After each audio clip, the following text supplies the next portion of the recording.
Assalamualaikum warahmatullahi wabarakatuh. Perkenalkan, nama saya Nabila Atifa, mahasiswa dari Universitas Negeri Medan, program studi Pendidikan Teknologi Informatika dan Komputer dengan NIM 524315104. Nah, pada video kali ini saya akan menjelaskan hasil implementasi menggunakan Cisco Packet Tracer, khususnya dengan 3 materi utama yang saya ambil. Yang pertama ada IP DHCP, yang kedua ada DNS server, serta yang ketiga adalah gateway dan NAT. Baik, kita lanjut saja ke video berikutnya. Nah, baik, yang pertama kali kita lakukan adalah membuka APK Cisco Packet Tracer. Setelah menjadi seperti ini, setelah kita beri tanda fast ethernetnya dan sudah kita beri IP-nya, langkah pertama yang dilakukan adalah mengkonfigurasi DHCP server agar dapat memberikan IP otomatis kepada setiap klien.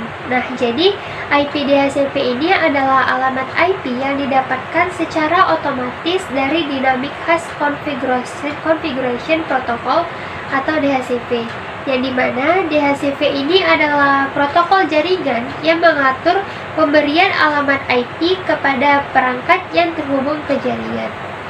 Baik, yang pertama kita konfigurasi itu kita masuk ke router 0, router yang ada pada local area network. Masuk pada config, masuk ke fast ethernet 0. Nah, ini kita on kan, langsung saja kita beri IP 192.168.1.1. Nah, subnet busnya titik sudah muncul. Nah, oke, langsung kita masuk ke server, masuk ke menu desktop,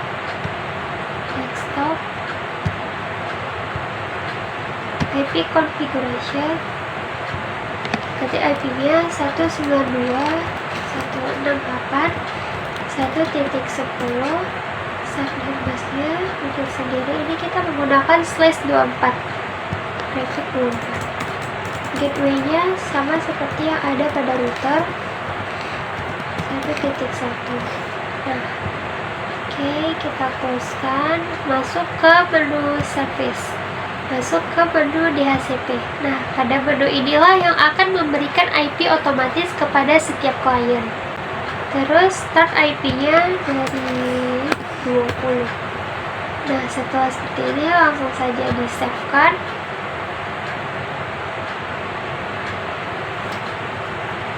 Langsung di add kan.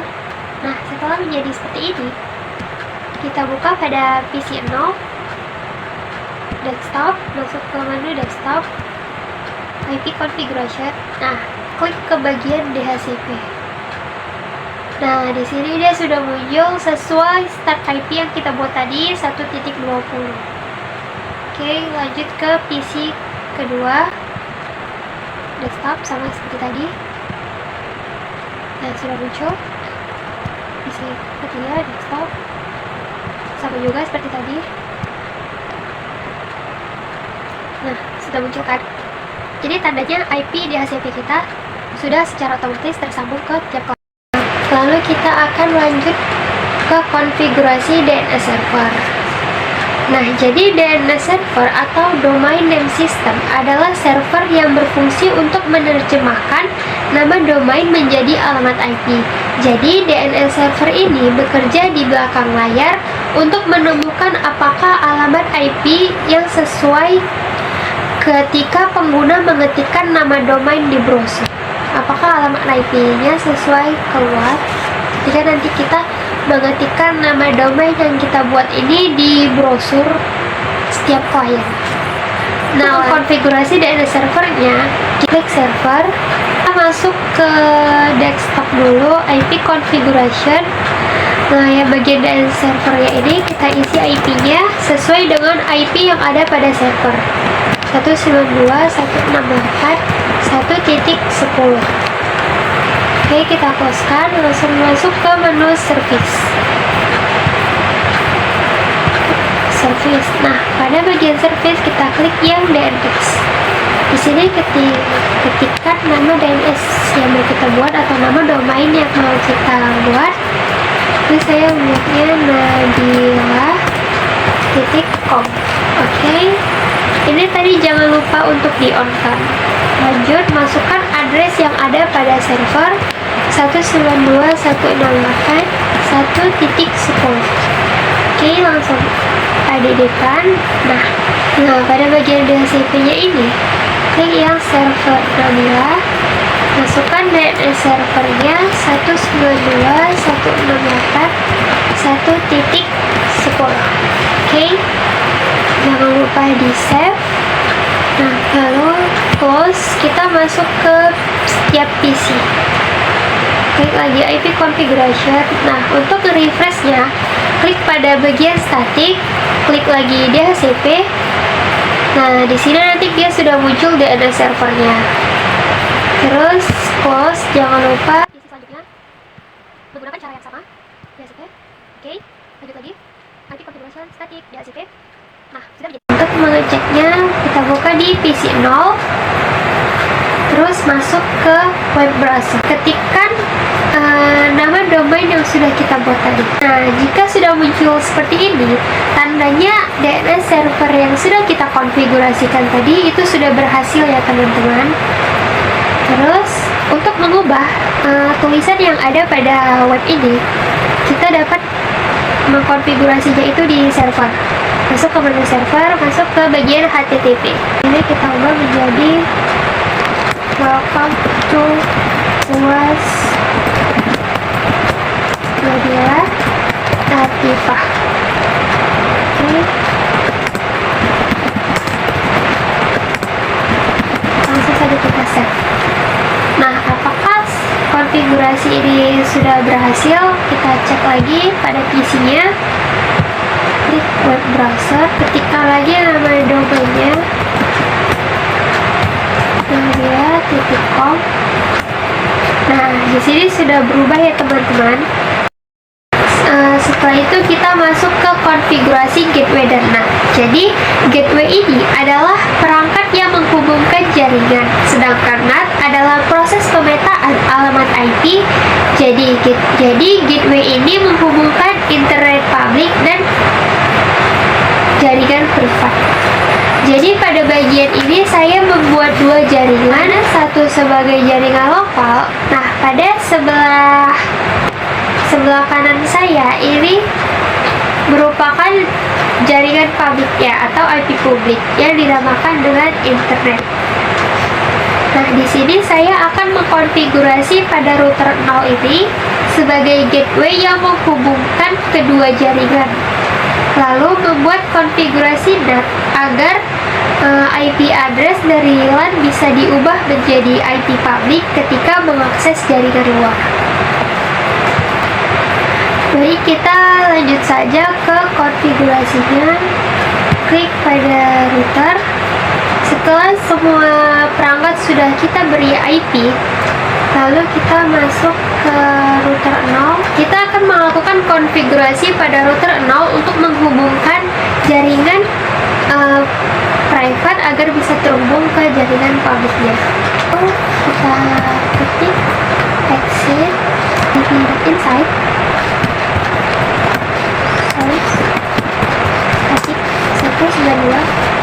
Ini ketikkan IP yang ada pada jaringan lokal 168.1.10. Nah, ini akan kita translasikan ke IP public 168.10.10.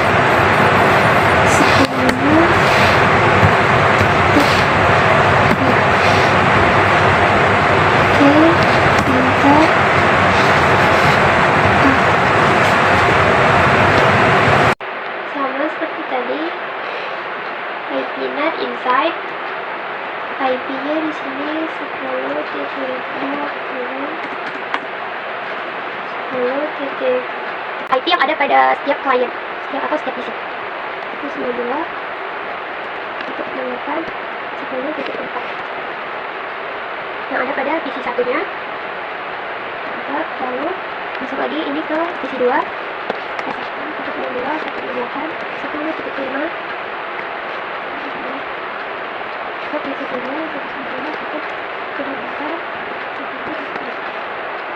Oke. Nah, sekarang tentukan dari router 0 interface mana yang akan mengarah ke inside atau ke jaringan lokal, dan interface mana yang akan mengarah ke jaringan lokal atau outside. Interface fast Ethernet 0.1, IP NAT inside, IP NAT exit. Lalu ke interface mana yang mengarah ke jaringan luar atau outside. Jadi perintahnya di sini sama interface fast Ethernet 0.0, lalu IP NAT outside, enter, lalu exit. Nah, setelah itu untuk membuat router 0 agar ia bisa terkoneksi keluar atau bagian server internet, caranya dengan melakukan routing pada router 0. Kita melakukan routing di sini IP root, terus 192.168.10.2. Nah, ini gateway dari IP fast Ethernet 0 pada router 1. Nah, baik, untuk menguji coba apakah gateway yang kita konfigurasi tadi sudah bisa berhasil dikonfigurasi, maka kita mengangkat itu dan melakukan uji coba dari PC dipinkan ke jaringan luar. Nah, di sini juga sudah menampilkan read waveform ya teman-teman. Sekian video penjelasan singkat dari saya mengenai hasil implementasi IPDHCP, DNS server, serta gateway dan NAT. Semoga penjelasan dari video singkat ini bisa memberikan gambaran bagaimana konfigurasi jaringan dasar dilakukan. Terima kasih. Wassalamualaikum warahmatullahi wabarakatuh.